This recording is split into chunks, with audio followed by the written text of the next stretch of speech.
Elections వస్తున్నాయి. అయితే రాబోతున్న ఈ 2024 ఎలక్షన్స్ లో ఇక్కడ మన వైఎస్ఆర్ జిల్లా నుండి ఎంపీగా Avinash Reddy sir YCP party తరఫున కంటెస్ట్ చేస్తున్నారు. అట్లాగే Bhupesh Reddy sir TDP party నుండి, షర్మిలా మేడం కాంగ్రెస్ నుంచి పోటీ చేస్తున్నారు కదా. వీళ్ళ ముగ్గురులో ఎవరికి ఎక్కువగా విజయ అవకాశాలు ఉన్నాయని మీరు భావిస్తున్నారు, ఎందుకని? మాకు తెలిసి రాజకీయాల మీద అవినాష్ రెడ్డి అన్న ఫుల్ ఫామ్ లో ఉన్నారు. ప్రతి యూత్ అందరూ ఆయనకే ఓట్లేస్తారు, మహిళలు అందరూ ఆయనకే ఓట్లేస్తారు. నాకు తెలిసి అవినాష్ రెడ్డి సారు 100% ఖచ్చితంగా గెలుస్తాడు. మెజార్టీ కూడా భారీగా వస్తుంది మా ఆశ. అంటే చెప్పండి సార్, అవినాష్ రెడ్డి సార్ మీద మీకు అంత బలమైన నమ్మకం ఏంటి?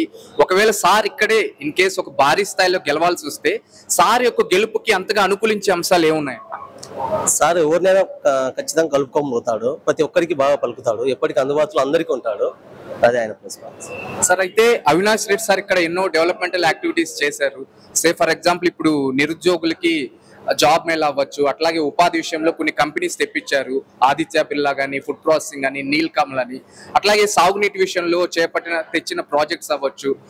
ఇంకా అంటే ఇప్పుడు నడవలేని వాళ్ళకి ట్రై సైకిల్స్ సైతం పంపిణీ చేశారు. ఇన్ని యాక్టివిటీస్ చేశారు కదా, వీటి యొక్క ఇన్ఫ్లుయెన్స్ ఎంతవరకు ఉంటుంది జనాల మీద సార్కి ఎలక్షన్స్ లో ఓటు వేసి గెలిపించడానికి?